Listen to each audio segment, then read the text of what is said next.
కాకినాడ జిల్లా. ప్రస్తుతం పిఠాపురం నియోజకవర్గానికి 1952 నుంచి 2019 వరకు 16 సార్లు ఎన్నికలు జరగగా 2014 నుంచి ఇక్కడ ఎస్వీఎస్ఎల్ వర్మ వైసీపీ అభ్యర్థిపై 47,000 ఓట్ల మెజార్టీతో గెలుపొందారు. ఈసారి 2024 ఎన్నికలలో కాపు సామాజిక వర్గానికి చెందినటువంటి వైసీపీ అభ్యర్థి వంగ గీత కూటమి నుంచి పవన్ కళ్యాణ్ పోటీ చేస్తున్నారు. ఇప్పుడు ఇక్కడ ఉన్న తాజా పరిస్థితిని ఈ నియోజకవర్గంలో ఎవరైతే బాగుంటుంది అనేటువంటి విధానాన్ని మనం ప్రజల ముందుకు వెళ్ళి తెలుసుకుందాం. ఒకరికి పనిచ్చే విధంగా ఆయన పనులు తయారు చేస్తానంటున్నారు. ఇప్పుడున్న ప్రతి గవర్నమెంట్ కూడా ఇప్పుడు వైసీపీ తీసుకోండి ఉజ్జాయింపుగా వాళ్ళు ఏం చేస్తున్నారు, మనకి నెలకేనో సంవత్సరానికనో ఇంత డబ్బులు ఇస్తున్నారు. ఆ డబ్బులు ఇవ్వడం వల్ల కుటుంబం అంతా పోషించబడుతుందా? లేదు కదా. కేవలం ఏం చేస్తుంది, ఆ డబ్బులతో మనల్ని ముందుగానే కొనుక్కుంటున్నారండి ఒక లెక్క ప్రకారం. ఇక్కడ మనకు కావాల్సింది కొనుక్కోవడం కాదు, మనం ఏం చేయాలి, మనకంటూ ఒక సోర్స్ కల్పించాలి, మన కుటుంబం పోషించబడాలి. ప్రభుత్వ ఉద్యోగం అనేది ప్రతి యువత ఎందుకు కోరుకుంటుంది, ఆ కుటుంబం మొత్తం ఆ ఉద్యోగాన్ని బట్టి ఆ కుటుంబం అంతా కూడా నడిపించబడుతుంది. అలా కాకుండా ఏదో 15,000 18,000 కుటుంబం అంతా పోషించబడుతుంది అంటే సంవత్సరం అంతా జరగదు కదా. Okay, thank you sir. Okay sir,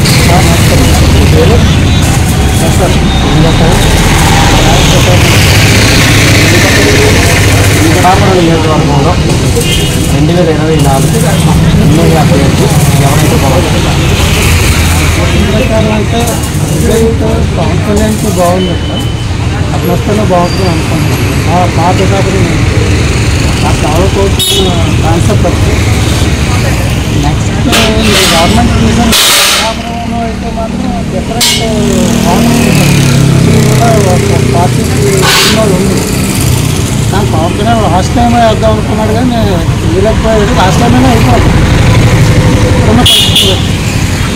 ఇదైతే మాత్రం ఖచ్చితంగా 99% ఆయనతో సపోర్టింగ్గా ఉన్నారు. ఇప్పుడు మాత్రం ఆయన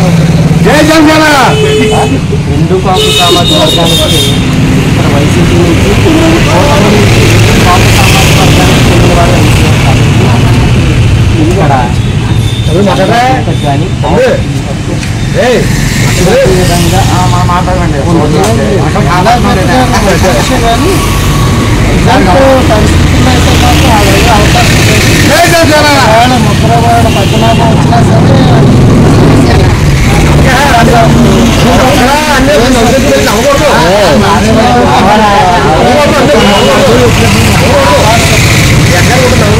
పిఠాపురం అధ్యక్షుడు ఇక్కడ పోటీ చేస్తున్నారంటే ఖచ్చితంగా పిఠాపురం ఈ నియోజకవర్గం పిఠాపురం నియోజకవర్గం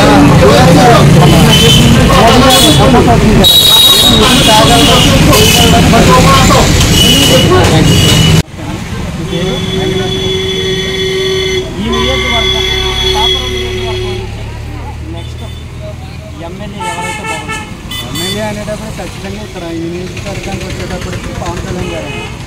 ఎందుకంటే 2009 నుంచి ప్రజారాజ్యం పార్టీలో ఉన్నప్పటి నుంచి కూడా పవన్ కళ్యాణ్ గారు రాజకీయానికి ప్రవేశం ఎప్పుడైతే 2008లో ఆయన common man protection course start చేశారో అప్పటి నుంచి కూడా అలాంటి వ్యక్తి రాజకీయాల్లో ఉండాలి, అలాంటి వ్యక్తి ఖచ్చితంగా మనకి ఉపయోగపడతాడు అనే ఆశ కలిగిందండి. అలాంటి మనిషి ఖచ్చితంగా ఎమ్మెల్యేగా నెగ్గే అవకాశం మా పిఠాపురం నియోజకవర్గం నుంచి చాలా గొప్ప విషయం అండి.